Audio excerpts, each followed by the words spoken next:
This is cool. This is a cool turntable. And then we'll go over there and look for a track. It's definitely some areas that are not doing as great.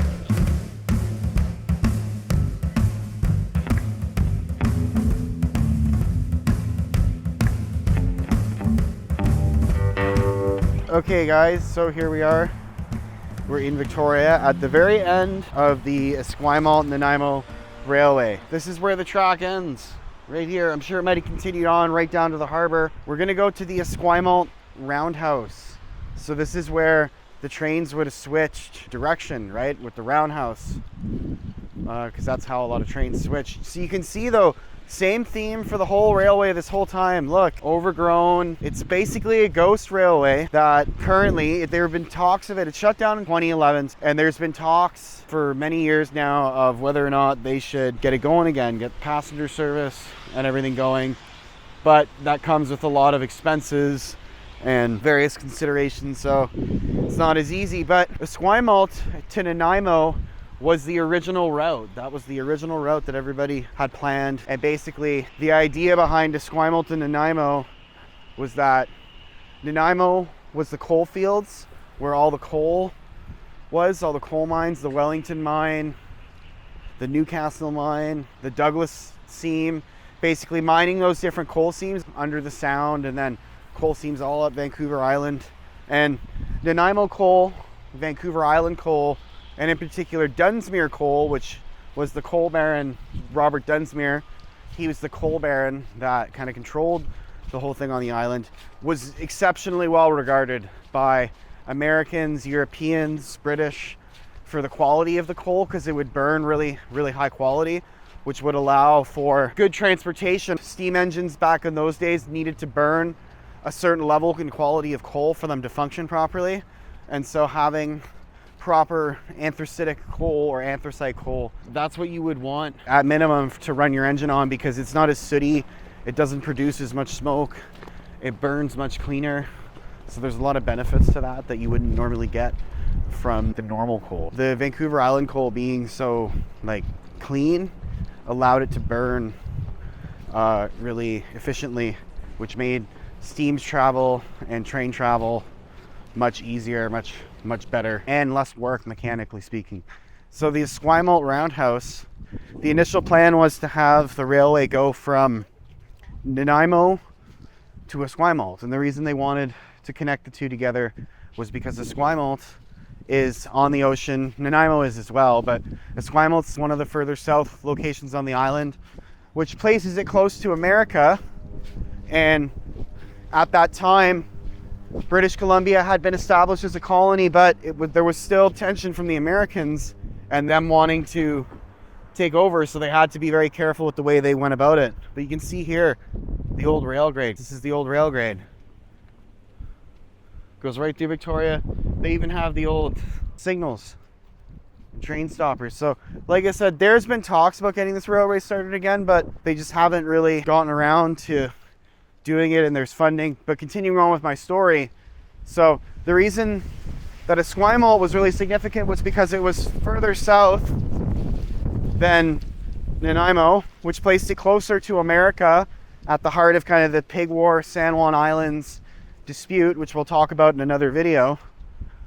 And there was a military base here, and even today the Esquimalt military base is quite a big installation, and how they have submarines there, frigates, and it's one of the Canadian Navy installations. So they wanted to connect the Canadian Navy and have a secure line all the way up to Nanaimo, where the coal fields and the coal deposits were. And so the idea of the E&N Railway, the Esquimalt to Nanaimo Railway, was to do this, basically perform this function. So they would have a secure land transportation route from the coal fields to Esquimalt. And a lot of the ships, the Navy ships, would have been powered by coal at the time. So it was super important that they had that in place.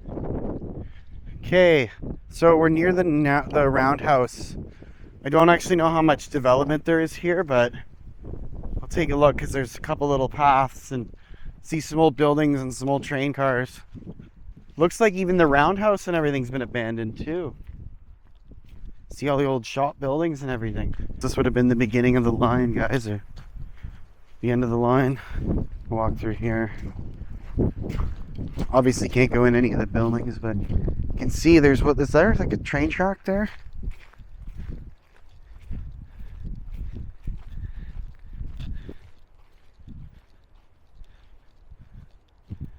I don't know, just an old train car.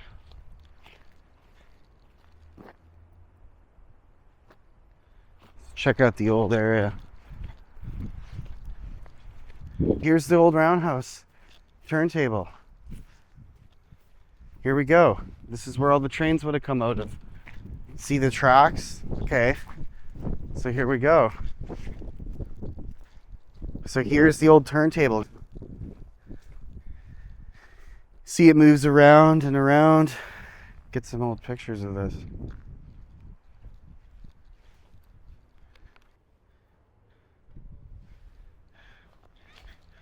So yeah, so this is where the storage sheds would have been for all the engines. These doors would have opened up and these engines would have come out, and since some of the tracks have been ripped up, but you can see here the old tracks that they would have used. And then the turntable would spin around and join with the tracks and then connect everything together temporarily, and boom, then it would go. You can actually see the holes for pins for a fish plate. So there's 2 holes there and then holes here, and they'd pin it with a fish plate, and that's how they would secure it. And then that would be it basically. But this is cool. This is a cool turntable. And then we'll go over there and look for a track. It's definitely some areas that are not doing as great. You can see the old railway. Another spur ranch. ENN. The Esquimalt and Nanaimo Railway. It's a good picture. So keep continuing on down the track. So there's more over here that we'll go check out. ENN Division, Canadian Rail Road Historical Association. Established 1932. ENN, guys, the ENN Railway.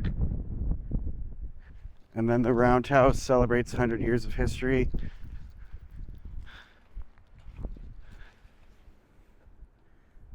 It's like a ghost rail yard. It's crazy. And then the old stores building. More trains. It looks like at one point this was functional, but now not even this is functional. Rail tracks too. This would have been like a maintenance shop, I would assume, or something like that.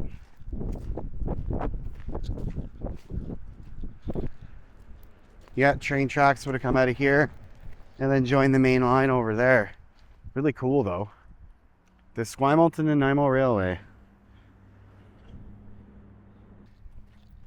So this looks like the shop, the storage area. And you can see the amount of track they had here.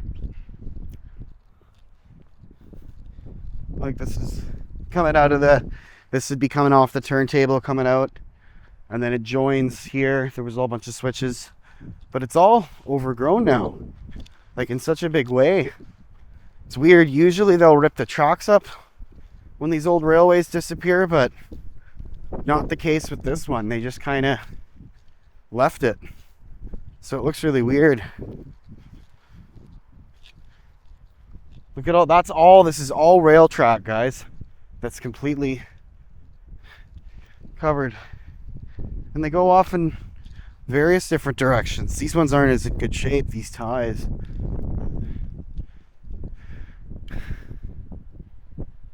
This is the whole area. This would have been bumping back in the day, too. Not even that long ago. You come over here and you look, and there's nothing but track and then just overgrown weeds and crabgrass and stuff like that. And there's like several different chunks. You see the old switches and signals. We'll walk down the track, follow it out. But it's real sad to see this start happening like this, it being so in such a state of disrepair and hanging on the edge, guys, of the cliff. Really, when you think about it. They say that they might consider starting it again if they can get repairs and money and funding, the right steps in place. That's a big if, especially in today's age, because money and all that stuff is a big concern at any time in the world, but in particular now with how expensive things are and are continue to be. It's not cheap out there, guys. But you can see the fish plates I was talking about. That's right there. That's what they would have used to join the rail sections together. So it may get resurrected, it may not, but currently it's disappearing and fading away. And it's quite sad to see that happening. And this railway would go all the way up to Courtney from here. You follow it, take you all the way up to Courtney, and then we saw in Courtney there where it ended. And they were going to extend it to Campbell River, but they never did. They never ended up extending it to Campbell River, and so it just basically faded away. You can see, like, they've even got the road crossings across the road. There's even lights and gates all still functioning, but it's not like it was, not even close. Look at this. It's crazy how it's like near the road is fine, and then look, it's just bushes. But it's absolutely insane that it's just disappearing. This is the Bayview Roundhouse Market. And so the thing I was saying about Esquimalt, similar to Nanaimo, is that it's down by the water on the ocean, which makes shipping and transportation much easier than if you're more inland.